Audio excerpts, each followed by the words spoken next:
Bueno, pues buenas tardes a todos y gracias al Señor por este privilegio de poder compartir su palabra. Me gustaría que abriéramos las Biblias en la carta del apóstol Pablo a los Gálatas, el capítulo 5.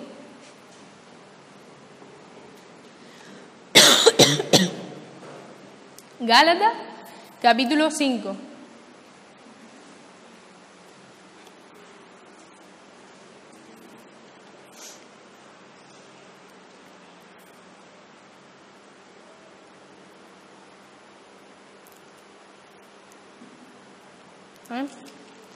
La carta de Gálatas, capítulo 5.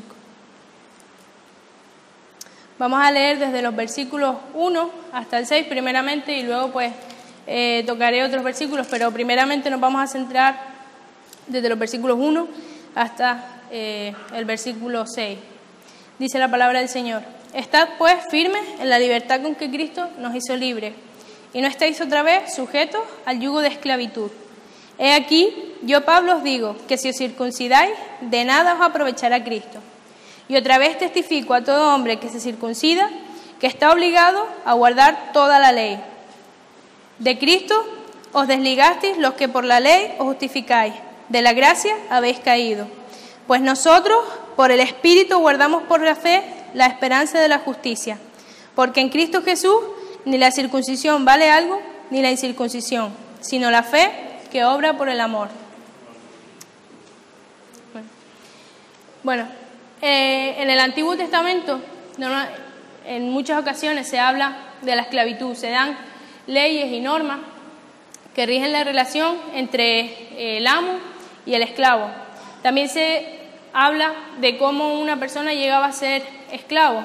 En ocasiones, pues era porque nacía ya de sus padres, pues eran esclavos y entonces esa persona nacía esclava.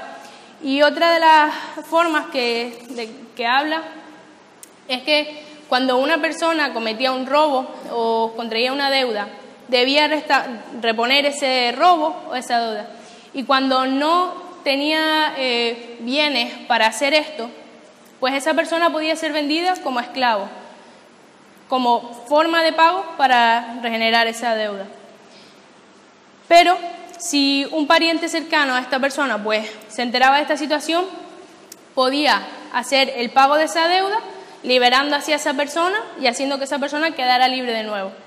Algo similar pasó con Cristo y con nosotros, ¿no? Podemos utilizar esto para ilustrar lo que Cristo hizo por nosotros. Cuando Él nos creó, teníamos una perfecta relación con Él, sin interposiciones y sin nada. Pero por el pecado de Adán se generó una deuda que no podíamos pagar con nada, con absolutamente nada. Y por eso fue necesario que Cristo pagara esa deuda para restablecer esa comunión con Dios y poder estar en paz con Dios y ser de nuevo libre. Pablo había predicado este mensaje a todo sitio donde él iba. Y Galacia era uno de estos lugares. Allí las personas habían aceptado este mensaje que Pablo había transmitido y se habían convertido al Señor. Pero cuando Pablo se fue, resulta que comenzaron a desviarse de lo que principalmente Pablo les había enseñado. Dentro de la iglesia habían judíos que también se habían convertido. Y estos judíos pensaban que el evangelio de Dios era solo para ellos, que las personas que no eran judías no podían ser salvas. Y entonces decían, bueno, si quieren ser salvos, lo que tienen que hacer es guardar las leyes y ritos que nosotros guardamos como judíos. Estaban de alguna forma imponiendo a los que no eran judíos que se convirtieran en judíos guardando las leyes. Pero Pablo les dice que no, que esto no es así. Él les dice: he aquí, yo Pablo os digo que si os circuncidáis, de nada os aprovechará. La circuncisión era uno de los ritos principales de los judíos. Simbolizaba como la entrega a Dios, es decir, el morir a nuestra carne para entregarnos a Dios. Y los judíos creían que haciendo esto, pues si no hacían esto, no podían llegar a la salvación. Pero Pablo les dice que no. Les dice que con el sacrificio de Cristo ya es suficiente. Pero sin embargo, si los judíos decidían ser justificados por la ley, es decir, Cuando hablo de la ley me refiero a lo que nosotros podemos hacer por nuestros propios méritos. Cuando ellos deciden, bueno, pues yo voy a alcanzar la salvación porque yo voy a ser bueno. Pablo está diciendo que si tomaban esta actitud, de nada iba a servir lo que Cristo había hecho por nosotros. Pero sigue diciendo, y otra vez testifico a todo hombre que se circuncida, que está obligado a guardar toda la ley. A pesar de que dice esto, dice, bueno, vale, si tú quieres, pues allá tú. Pero aún así te digo que si tú decides buscar la salvación por tus propios méritos, estás obligado a guardar toda la ley que Dios te ha dado. No vale que cojas un punto de la ley, pero otro no. No vale que digas, bueno, yo no voy a robar, pero bueno, voy a mentir. No, Pablo dice, si tú vas a cumplir la ley, tienes que cumplirlo todo. Es como, por ejemplo, yo qué sé, alguien que viene a vivir a Fuerteventura. En Fuerteventura hay una serie de normas que se deben cumplir. A lo mejor te cogen con exceso de velocidad y tú dices, bueno, pero es que yo no he fallado en las otras normas, pero has fallado en una. No tienes justificación, tienes que pagar por tu delito. Ellos no se daban cuenta que nosotros somos incapaces de cumplir la ley por nuestros méritos, de ser buenos en cierta forma, porque la Biblia dice que somos pecadores y en nosotros, en nuestra naturaleza, está el pecar. Es decir, lo que Pablo llama como el yugo de la ley es demasiado pesado para nosotros. El yugo era un instrumento que se utiliza, o es un instrumento que se utiliza para arar, y tiene como dos aros así, dos arcos, y se pone encima de los bueyes o las mulas para arar. Entonces nos damos cuenta que si decidimos buscar la salvación por lo que nosotros podemos hacer, es algo imposible. Por lo tanto, nos damos cuenta de que la ley de Dios no fue dada para hacernos salvos, sino para mostrarnos que éramos pecadores y que necesitábamos de la gracia de Jesucristo para poder alcanzar la salvación. Cuando una persona, sin embargo, piensa lo contrario, piensa que por lo que puede hacer alcanza la salvación, dice Pablo que de Cristo os desligasteis los que por la ley os justificáis, de la gracia habéis caído. De Cristo os desligáis, es decir, quedas separado de Dios. Tú eres un pecador y no puedes acercarte a Dios sino a través de lo que Jesucristo hizo por ti. No importa lo bueno que sea. Si tú no aceptas ese sacrificio en tu vida, dice Pablo que estás separado de Dios. Dice, de la gracia habéis caído. La gracia de Dios es un regalo que Él nos dio. No por algo que nosotros hiciéramos, sino porque a Él le complació dárnoslo. Él nos amó y nos regaló su salvación. No es un regalo, no es, por ejemplo, si yo le doy al guarón, le hago un regalo y le digo, bueno, te doy un regalo, pero me tienes que pagar 20 euros por el regalo que yo te doy. Eso no es un regalo. Por lo tanto, la gracia de Dios es que Él nos regaló la salvación a cambio de nada. Sin embargo, estas personas lo que estaban haciendo era, en cierta forma, decir que el sacrificio de Jesús había sido incompleto y, bueno, vamos a echarle una mano a Dios portándonos bien para poder ser salvos. No hacía falta. Es lo que Pablo está diciendo. Cuando Jesús fue crucificado, el ladrón que estaba con él en la cruz hizo alguna obra para poder ser salvo, o simplemente se arrepintió y le pidió al Señor que quería estar con él. Y Jesús, ¿qué le dijo? De cierto te digo que esta noche estarás conmigo en el paraíso.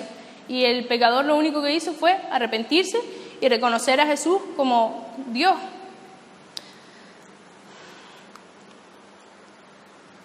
Pues dice Pablo, sigue diciendo, pues nosotros por el Espíritu aguardamos por fe la esperanza de la justicia. Es decir, nosotros cuando nos presentemos delante de Dios, ¿qué le vamos a decir? Mira, el Señor te va a decir, bueno, ¿por qué tengo que salvarte? Bueno, Señor, porque yo iba a la iglesia, porque yo leía tu palabra, porque no mentía. No, el Señor te va a decir, yo te salvo por lo que mi Hijo hizo por ti, no por lo que tú hayas hecho. Eso es lo que Pablo estaba diciendo. Esperamos la justicia de Dios, no nuestra propia justicia. Muchos cristianos se enfocan en vivir la vida cristiana de esta forma, como un conjunto de normas, un conjunto de tradiciones, pero realmente no entienden el significado de una vida en Cristo.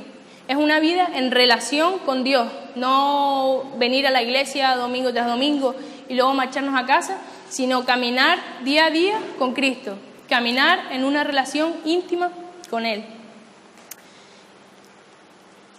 sigue diciendo Pablo, porque en Cristo Jesús ni la circuncisión vale algo, ni la incircuncisión, sino la fe que obra por el amor. Es decir, no vale nada, repito otra vez, no vale nada lo que tú puedes hacer, sino la fe que obra por el amor. El amor, el hecho de sentir que Dios te amó, a pesar de que tú eres pecador, a pesar de que tú no mereces su favor, pensar, wow, Dios me amó. Dios no solo me amó, sino, se entregó todo lo que tenía por mí, que no valgo nada. La fe que depositamos en ese amor es lo que nos debe llevar a obrar. No está hablando de una fe que, sí, Señor, creo en ti y ya está. Es una fe que nos lleva a ponernos en acción. En reconocimiento de ese amor nos lleva a agradar a Dios, nos lleva a querer compartir ese amor con los demás.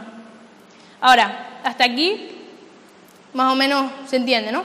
Pablo está hablando de que somos libres en Cristo, libres por la gracia de Dios. Pero, ¿realmente qué es esta libertad? ¿Significa esta libertad que la ley de Dios queda destituida? No. El mismo Jesús dijo que Él no venía a romper con la ley, sino que venía a cumplirla. Salto esa parte y vamos al versículo 13. Como comenté antes, no lo leí, pero vamos ahora a centrarnos en el versículo 13. Dice, porque vosotros, hermanos, a libertad fuisteis llamados. Vuelve a reforzar lo que venía diciendo, a la libertad de Cristo. Ahora bien, les dice, solamente que no uséis la libertad como ocasión para la carne, sino servíos por amor los unos a los otros. Es decir, el hecho de que seas libre no quiere decir que puedas usar esa libertad para hacer lo que te dé la gana. No quiere decir que no haya ley y bueno, vamos a vivir como me dé la gana y ya luego Dios me justificará. No quiere decir eso. Se supone que si tú realmente has aceptado a Dios en tu vida, como decía antes, ese amor te debe llevar a querer obedecer y a querer agradar a Cristo. Escuchábamos antes una canción que me llamó la atención porque me hizo pensar, y de Jesús Adrián Romero, y decía la frase, ahora soy libre, esclavo por amor. Es decir, hemos sido libertados, pero somos esclavos del Señor, ya no como una obligación, como una carga, que decía antes lo del yugo, que es pesado para nosotros. Ahora somos esclavos del Señor por amor. En fruto de ese amor que Él nos da, está en nosotros el deseo de agradarle y de honrarle a Él. Y eso se expresa en el servicio que damos a los demás. En cambio, si nosotros nos enfocamos en el amor de Dios, eso nos lleva a hacer buenas obras, como decía. La ley pasa a ser resumida en el amor, porque cuando amamos, agradamos a Dios. Y cuando amamos a nuestro prójimo, no le hacemos daño. No robamos, no mentimos, no envidiamos. Por eso dice que la ley se resume en el amor. Toda la ley en esta sola palabra se cumple. Amarás a tu prójimo como a ti mismo. Pero sin embargo, cuando esto no es lo que reina en nuestra vida, sino en nuestra vida reina el hacer lo que nosotros queremos, buscar nuestro beneficio por encima de los demás, pasa todo lo contrario. Dice Pablo, pero si os mordéis, versículo 15, y os coméis unos a otros, mirad que también no os consumáis unos a otros. Cuando nos enfocamos en vivir según la carne, todo nuestro entorno se ve perjudicado. Nuestra familia, nuestro trabajo y nuestra congregación. Esto es triste, pero es así. En muchas congregaciones se ve que en lugar de vivir en paz y en armonía como Dios demanda, se enfocan en vivir en envidia, en buscar puestos o buscar ser mejor que los demás, aun cuando eso implica hacer daño a los demás. Y esto es triste. En lugar de esto, en nuestras iglesias debería reinar un clima de amor, de tal forma que cuando las personas entren, se sientan queridos, se sientan amados y sientan el amor de Dios, el verdadero amor de Dios. Por lo tanto, nuestra libertad no debe llevarnos a hacer lo que queramos, a vivir según la carne, lo que llama Pablo, sino a vivir en el Espíritu. Digo pues, andad en el Espíritu y no satisfagáis los deseos de la carne, no hagáis lo que os dé la gana, básicamente es lo que está diciendo. Porque el deseo de la carne es contra el Espíritu y el del Espíritu es contra la carne. Y estos se oponen entre sí para que no hagáis lo que queréis. Debemos morir a nosotros mismos, lo que dice la Biblia, ¿no? A nuestros deseos, porque muchas veces lo que nuestra naturaleza humana desea, son cosas que no agradan a Dios y por lo tanto no pueden estar en nuestra vida. Pablo habla de estas obras que hacemos con nuestros deseos. Dice, manifiestas son las obras de la carne, que son adulterio, fornicación, inmundicia, lascivia, idolatría, hechicerías, enemistades, pleitos, celos, iras, contiendas, disensiones, herejías, envidias, homicidios, borracheras, orgías y cosas semejantes a estas, acerca de las cuales os amonesto, como ya os lo he dicho antes, que los que practican tales cosas no heredarán el reino de Dios. Porque estas cosas no agradan a Dios, entonces no podemos estar en comunión tampoco si practicamos esta cosa. En lugar de esto, en lugar de enfocarnos en vivir para nosotros mismos, Pablo nos habla de vivir en el Espíritu, es decir, de vivir ejerciendo nuestra libertad y de vivir buscando a Dios y llenando nuestra vida de Dios. Y cuando vivimos en el Espíritu, dice Pablo que está el fruto del Espíritu. ¿Qué es el fruto del Espíritu? Dice el versículo 22. Mas el fruto del Espíritu es amor, gozo, paz, paciencia, benignidad, bondad, fe, mansedumbre, templanza. Contra tales cosas no hay ley. Vemos que es todo lo contrario a lo que nos describen las obras de la carne. Y me gustaría que nos pudiéramos centrar en describir un poco cuáles son estas cualidades que tiene el fruto del Espíritu. La primera cualidad de la que se nos habla es el amor. Pero, ¿qué clase de amor está hablando aquí? El amor del que habla no es el amor que nos vende la sociedad de hoy.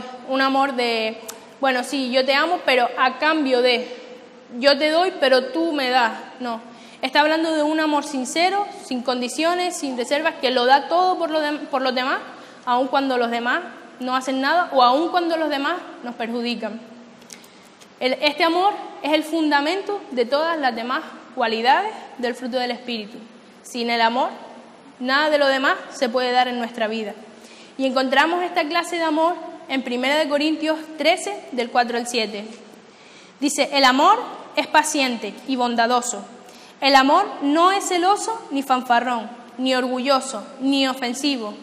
No exige que las cosas se hagan a su manera. No se irrita, ni lleva un registro de las ofensas recibidas. No se alegra de la injusticia, sino que se alegra cuando la verdad triunfa. El amor nunca se da por vencido, jamás pierde la fe, siempre tiene esperanza y se mantiene firme en toda circunstancia. Es un amor que va más allá de lo que podamos sentir. No es un amor de, sí, te amo, pero hoy porque me encuentro bien, mañana si no quiero saber nada de ti. No es ese tipo de amor. Es el amor que va más allá de toda circunstancia, que busca siempre por encima de todo el beneficio de los demás. La siguiente cualidad es el gozo. Gozo se traduce por deleite, alegría, regocijo. Pero no es la clase de alegría igualmente que nos ofrece el mundo. Una alegría que puede estar depositada en cosas materiales. Cosas que sí, ahora están, pero dentro de un rato no están. ¿Y dónde queda esa alegría? ¿Dónde queda ese gozo? El gozo que aquí nos habla es el gozo que Dios da a los que están en comunión con Él. Es una alegría que permanece, sea cual sea la circunstancia. Estés atravesando por problemas, estés atravesando por pruebas, el gozo del Señor está contigo. No depende de tus sentimientos, no depende de tu estado de ánimo. El gozo del Señor aumenta, además, cuando nos dedicamos completamente a Cristo y a cumplir su voluntad. Y esto lo dice Pablo en Hechos, dice, pero ninguna de estas cosas temo, ni estimo mi vida por preciosa para mí mismo, con tal de que acabe con gozo mi carrera y el ministerio que recibí del Señor Jesús, de dar testimonio del Evangelio, de la gracia de Dios. Todas las demás cosas son pasajeras, pero Pablo sentía gozo de llevar a cabo la voluntad de Dios y de poder poner su vida al servicio del Señor. Y el gozo además se experimenta a través de la salvación de Dios. Pensaba en las personas del mundo que no tienen esperanza de una salvación y pienso que tiene que ser triste vivir pensando que cuando muera todo se acaba. ¿Y qué sentido tiene todo lo que haces en tu vida? No tiene ningún sentido, debe ser un poco triste y desesperante. Sin embargo, para nosotros sabemos que hay algo más allá después de la muerte Y eso también produce gozo en nuestra vida, el saber que tenemos una esperanza, el saber que Dios nos ha regalado su salvación y que la cosa no acaba aquí. Ese es el gozo verdadero, el gozo que Dios da a los que están en comunión con Él. La siguiente cualidad es la paz. Paz se define muchas veces como una situación en la que dos estados que están en guerra pues deciden dejar de pelear y están tranquilos o no tener problemas, pero realmente la definición que se da es similar a la de gozo. Es un bienestar y salud espiritual al estar en comunión con Dios, sin importar cuáles sean las circunstancias, además. La paz se trata de confiar decididamente en Dios para poder descansar en Él a través de cualquier circunstancia. Jesús mismo dijo: estas cosas os he hablado para que en mí tengáis paz. En el mundo tendréis aflicción, pero confiad en mí porque yo he vencido al mundo. La paz viene cuando descansamos completamente en Dios. A pesar de los problemas, a pesar de lo que pueda estar pasando, sabemos que Dios tiene el control en cada situación y que Él es justo y es bueno para con nosotros. La paz, al igual que el gozo, está vinculada a la oración, a la comunión con Dios. En Filipenses 4, Pablo nos dice: por nada estéis afanosos, sino presentad vuestros pedidos a Dios en oración, ruego y acción de gracia. Es decir, no dejar que las preocupaciones o los problemas nos hagan estar en estados de ansiedad o vivir nerviosos o demás. Pablo nos dice que en lugar de esto nos presentemos delante de Dios y presentemos con ruego todo lo que nos aflija, todo lo que nos haga estar afanosos. Y dice: y la paz de Dios, que supera todo entendimiento, guardará vuestro corazón y vuestros pensamientos en Cristo Jesús. De esta forma, Dios nos dará una paz que muchas veces es incomprensible.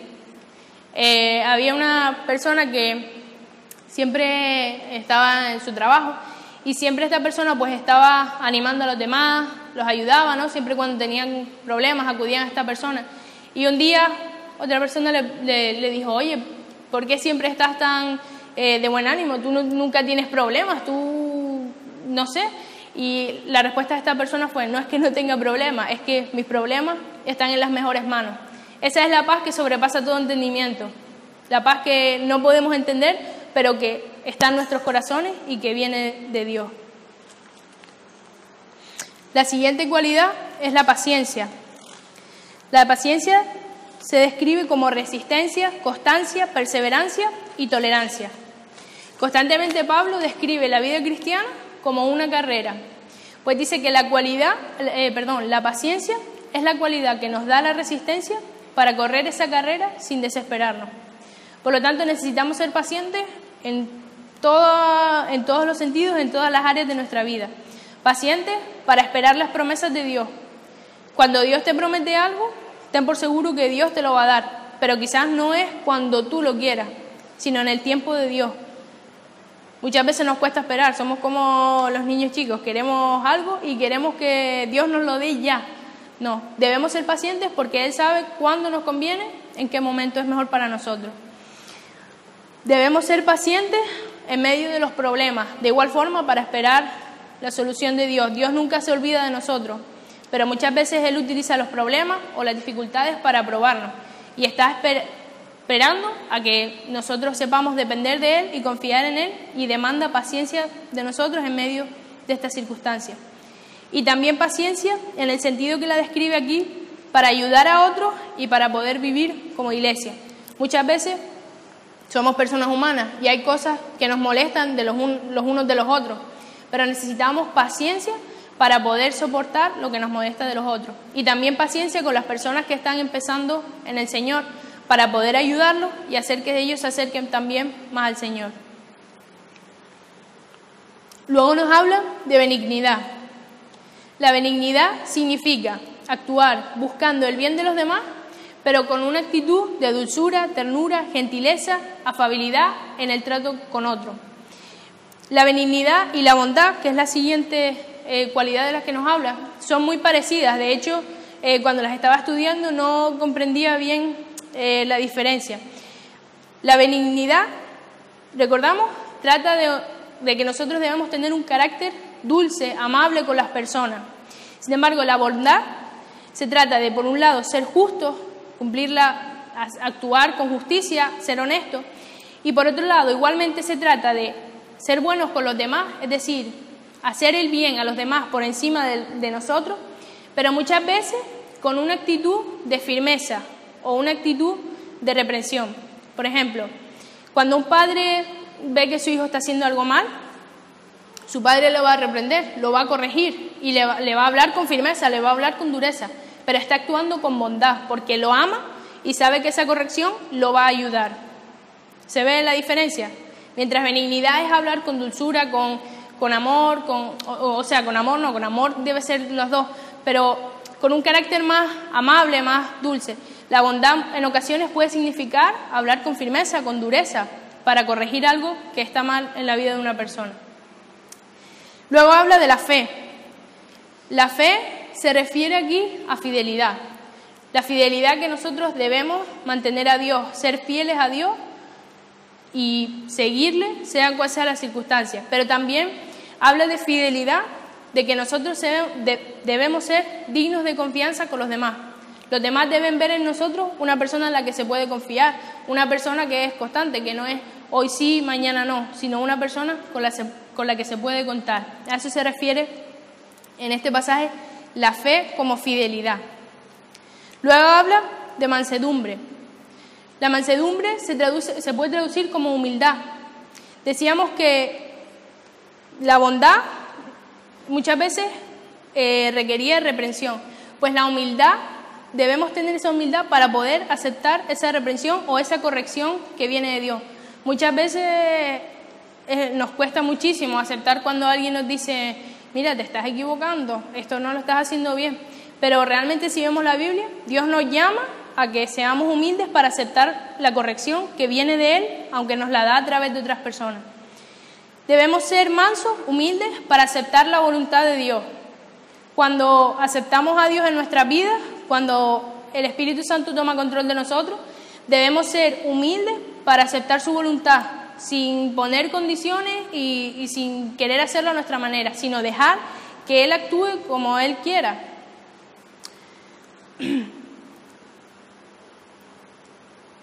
Cristo es el mayor ejemplo de mansedumbre. Vemos que Él se sujetó a Dios a pesar de que la voluntad de Dios para Él pues implicaba el sufrimiento. Él dijo, Señor, si es posible, pase de mí esta copa, pero no se haga mi voluntad, sino la tuya. Se sujetó a Dios y fue humilde. Fue humilde también, fue manso, porque cuando fue juzgado, fue golpeado, fue insultado, fue escupido, y Él era Dios. Él podía haber cogido y destruir a todo el mundo allí, pero sin embargo no. Sin embargo dice la palabra que Él no abrió su boca, sino que estaba allí y recibía todo eso. Y en lugar de odio o de venganza hacia esas personas, en su corazón lo que decía es, Padre, perdónalos porque no saben lo que hacen. Eso es un verdadero espíritu manso, un verdadero espíritu de humildad. Y la última palabra, la última cualidad de la que nos habla es la templanza. La templanza se traduce como dominio propio. Es decir, no dan rienda suelta a nuestros deseos, a nuestros pensamientos, a nuestros enojos. Muchas veces yo creo que es una de las más difíciles de cumplir, porque solemos actuar por impulso. Cuando alguien nos molesta o nos hace daño, lo primero que solemos hacer es saltar a cuchillo ahí a matar. Y sin embargo, Dios nos dice que debemos luchar contra esto, que debemos ser personas que no sucumban ante los impulsos, sino tener dominio propio, pensar antes de actuar. Cuando vamos a hacer algo, pensar, ¿esto realmente agrada a Dios? Si agrada a Dios, adelante, si no, no hacerlo. Cuando ejercemos el dominio propio, el poder de Dios se manifiesta en nuestra vida, porque esto no es algo que tú y yo podamos hacer, porque realmente, si fuera por nosotros mismos, no podríamos hacerlo. Es algo que podemos hacer porque Dios nos capacita, porque Dios te da el poder, Dios me da el poder para poder ejercer el dominio propio. Dice, contra tales cosas no hay ley. No hay ninguna ley que pueda acusar estas cosas. Cuando Satanás quiera acusarte delante de Dios y decir, mira, es que esta persona es pecadora, es que esta persona falló en esto y esto y esto, Dios le va a decir sí, pero es que esta persona decidió confiar en mí, decidió aceptar mi regalo y decidió vivir una vida para agradarme. Por lo tanto, Satanás no tiene argumento para acusarnos delante de Dios. Ahora, si tú realmente eres cristiano, si tú eres un hijo de Dios, el fruto del Espíritu debe estar en tu vida. Y me llama la atención porque cuando habla de las obras, las describe como las obras, pero sin embargo, cuando habla del fruto, habla de él en singular, el fruto. Por lo tanto, decimos que esto no es, bueno, yo puedo elegir amar a las personas, yo puedo elegir ser paciente, no, sino que todas estas cosas deben estar en nuestra vida como si fuera un conjunto, como si fuera una mandarina, por decirlo de alguna forma. Está formada por diferentes gajos, pero es solo un fruto. Por lo tanto, todas estas cosas deben estar en nuestra vida como hijos de Dios. Los que son de Cristo han crucificado la carne con sus pasiones y deseos. Versículo 24. Por lo tanto, vuelve a repetir lo que decía antes. No debemos sucumbir a la carne, sino cuando aceptamos a Dios, hacer que esos deseos y pasiones mueran juntamente con Cristo en la cruz. Jesús no vino para tener una nueva religión, vino a establecer una relación. Esa es una frase que me gusta mucho de un chico que se dedica a hacer vídeos y creo que es una realidad. Jesús no vino para que siguiéramos una religión por tradición, porque es lo que me han enseñado o porque toda mi vida llevo viviendo así. En lugar de eso debemos enfocarnos en tener una relación íntima y diaria con Dios, no en mantener una apariencia exterior hacia los demás, sino que debemos llenar nuestra vida y rendirnos en un caminar diario con Dios.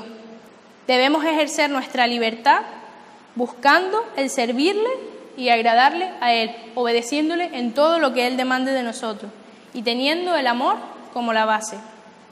El dar fruto, como decía antes, no es algo que dependa de ti ni que surja de la noche a la mañana, sino es algo que viene cuando dejas que el Espíritu Santo guíe tu vida y a través de una relación diaria con Dios, cuando decides morir a ti mismo para dejar que sea Dios quien crezca en ti.